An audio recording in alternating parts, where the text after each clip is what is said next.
إذا مشاهدينا الأعزاء مستمعين الكرام، هكذا تتواصل الانطلاقات.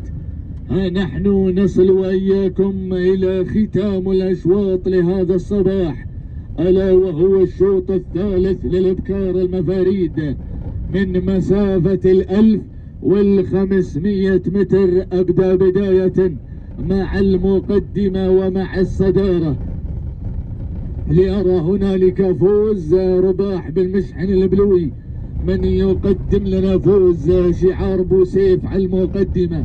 المركز الثاني وصلت هنالك جومانة وخليف بن دوحان العرنون بالمتابعة والتضمير ابو نشمي من يساير ويراقب لنا هذا الشعار. المركز الثالث وصل هنالك شعار عجايب وكريم بن شايش العنزي من يقدم لنا عجايب على المركز الثالث. ورابع المراكز وصلت شواهين احمد بن عطله العطوي من يقدم لنا شواهين. وخامسا وصل شعار هنالك ابو عادل مع دوله فرحان بن راجل حزيران. ولكن لنا عوده مع فوز فوز فوز فوز فوز.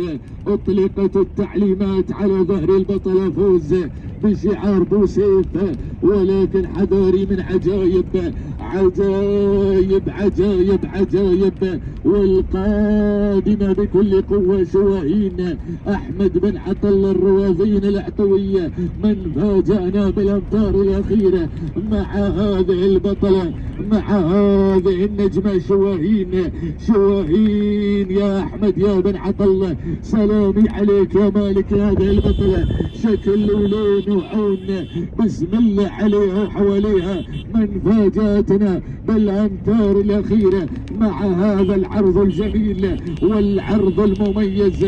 تهانينا وألف مبروك من هذه اللحظات نزفها لمالك شواهين أحمد بن عطله الروافين العطوي منتصرا. المركز الثاني كان مع فوز رباح بن مشحن البلوي. المركز الثالث كان مع دولة وفرحان بن راجل حزيران. المركز الرابع كان مع في هذه اللحظات عجايب وكريم بن شايش العنزي. التوقيت الزمني لحظة وصول البطلة في هذه اللحظات شواهين 2 و22 ثانية و93 أجزاء من الثواني. تهانينا والف مبروك لجميع الفائزين وحظ اوفر لمن لم يحالفه الحظ.